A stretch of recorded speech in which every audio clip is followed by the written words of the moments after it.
Hello friends, आज हम start करेंगे क्लास 10 हिस्ट्री के चैप्टर नेशनलिज्म इन इंडिया का 15th मॉड्यूल।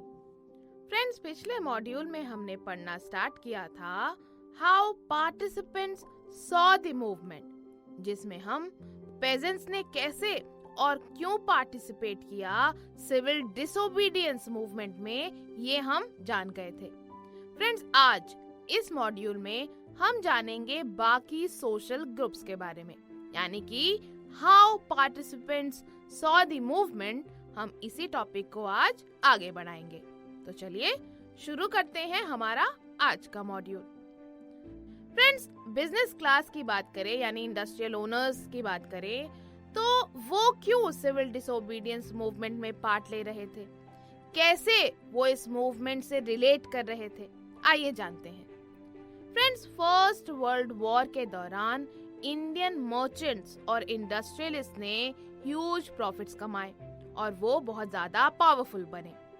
फ्रेंड्स, इनके पावरफुल बनने के जो बहुत मेन रीजंस हैं वो आप डिटेल में पढ़ेंगे आगे आने वाले चैप्टर्स में। फ्रेंड्स, अब वो अपने बिजनेस को और एक्सपैंड करना चाहते थे, इसलिए उन्होंने कॉलोनियल पॉलिसीज के अगेंस्ट रिएक्ट किया, क्योंकि ये पॉलिसीज उनकी बिजनेस एक्टिविटीज को रेस्ट्रिक्ट कर रही थी। फ्रेंड्स, ये मर्चेंट्स और इंडस्ट्रियलिस्ट फॉरेन गुड्स के इंपोर्ट को रोकना चाहते थे, क्योंकि फॉरेन गुड्स इंडिया में सेल होगा तो इनको तो काफी लॉस होगा ना।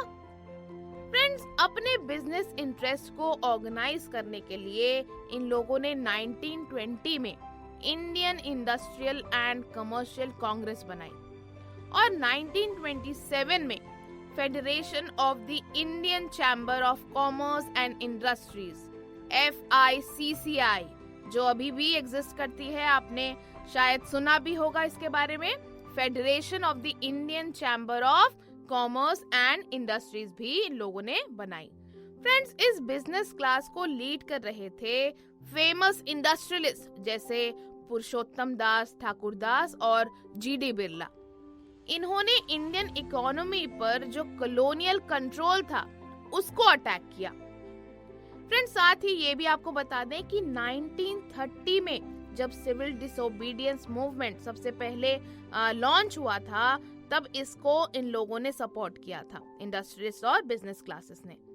फ्रेंड्स, ये इंडस्ट्रियलिस्ट फाइनेंशियल सपोर्ट तो दे ही रहे थे, साथ ही इन्होंने इंपोर्टेड गुड्स खरीदने और सेल करने से भी रिफ्यूज किया। फ्रेंड्स, ज्यादातर बिजनेसमैन के लिए स्वराज का मतलब था एक ऐसा टाइम जब बिजनेस एक्टिविटीज पर कोई कॉलोनियल रेस्ट्रिक्शंस, कोई भी ब्रिटिश का रेस्ट्रिक्शन, आउटसाइड रेस्ट्रिक्शन नहीं होगा और ट्रेड और इंडस्ट्री बिना किसी रेस्ट्रिक्शन के, बिना कंस्ट्रेंट्स के ग्रो कर पाएंगे।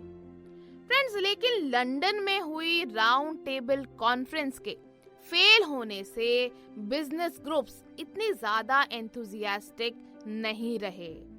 फ्रेंड्स, बढ़ती मिलिटेंट एक्टिविटीज और बिजनेस में हो रहे डिसरप्शन से वो लोग काफी वरिड थे। कौन लोग? यही इंडस्ट्रियलिस्ट और बिजनेसमैन। साथ ही कांग्रेस के यंगर मेंबर्स में सोशलिज्म का इन्फ्लुएंस, सोशलिज्म तो आप जानते ही हैं, उस बिलीफ को कहते हैं जहां पे कंट्री के मेन इंडस्ट्रीज गवर्नमेंट कंट्रोल करेगी, ताकि सबको, सभी लोगों को इक्वल राइट्स मिल सके, इक्वल शेयर मिल सके। और उनको पता था कि अगर सोशलिज्म ऐसे ही बढ़ता रहा, सोशलिज्म का आइडिया इतना ज्यादा स्प्रेड होता रहा, तो ऑब्वियस है कि उन्हीं लोगों का लॉस होगा। किनका? इंडस्ट्रियलिस्ट और बिजनेस ओनर्स का। फ्रेंड्स, बिजनेस क्लासेस के साथ साथ सिविल डिसोबीडियंस मूवमेंट में नागपुर के इंडस्ट्रियल वर्किंग क्लासेस ने भी पार्टिसिपेट किया। बाकी इंडस्ट्रियल वर्किंग क्लासेस ने इतने लार्ज नंबर्स में पार्ट नहीं लिया, क्योंकि कांग्रेस इंडस्ट्रियलिस्ट के ज्यादा क्लोज थी और इन वर्कर्स ने खुद को अकेला पाया। क्योंकि फ्रेंड्स, वर्कर्स की मेन प्रॉब्लम थे इंडस्ट्रियल ओनर्स। लेकिन फ्रेंड्स, कुछ वर्कर्स जिन्होंने पार्टिसिपेट किया, उन्होंने गांधीयन प्रोग्राम के कुछ सिलेक्टेड आइडियाज को अडॉप्ट करके प्रोटेस्ट किया। उन्होंने क्या क्या किया? जैसे प्रोटेस्ट किया, फॉरेन गुड्स को बॉयकॉट किया, इस तरह के आइडियाज को उन लोगों ने अपनाया, वर्कर्स ने अपनाया और प्रोटेस्ट किया।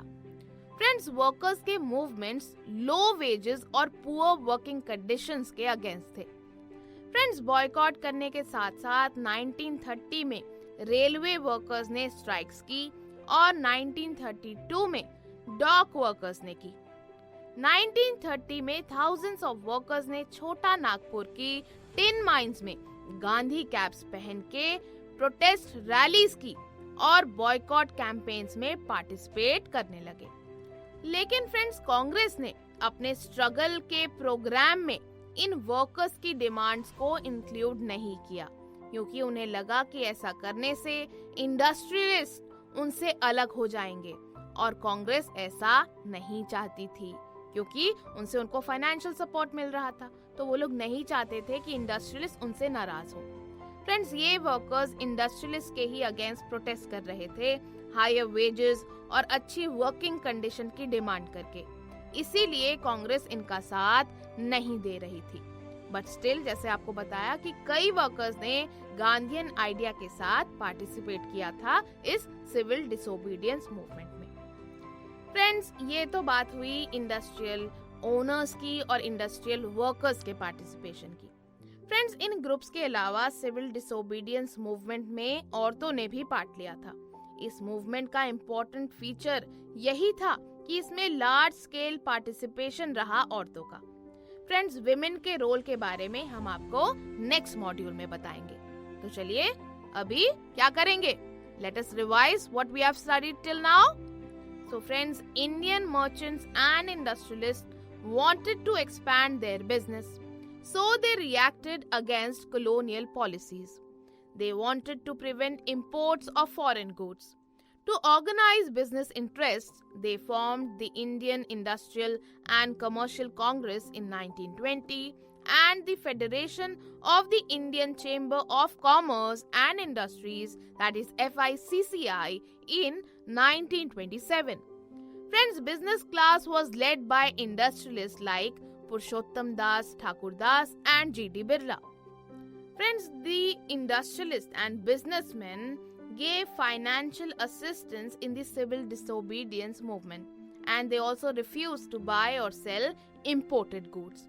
Friends, for most businessmen, Swaraj was a time when colonial restrictions on business would not exist and trade and industry would grow without constraints. Friends, industrial working classes in Nagpur also participated in the civil disobedience movement. Workers who participated selectively adopted some of the ideas of Gandhian program like boycott of foreign goods. Friends, their movements were against low wages and poor working conditions. There were strikes by railway workers in 1930 and dock workers in 1932. Friends, Congress did not include workers' demands in its program of struggle. So friends, ये था हमारा आज का module. अब हम क्या करेंगे? Exercises. तो चलिए इस मॉड्यूल की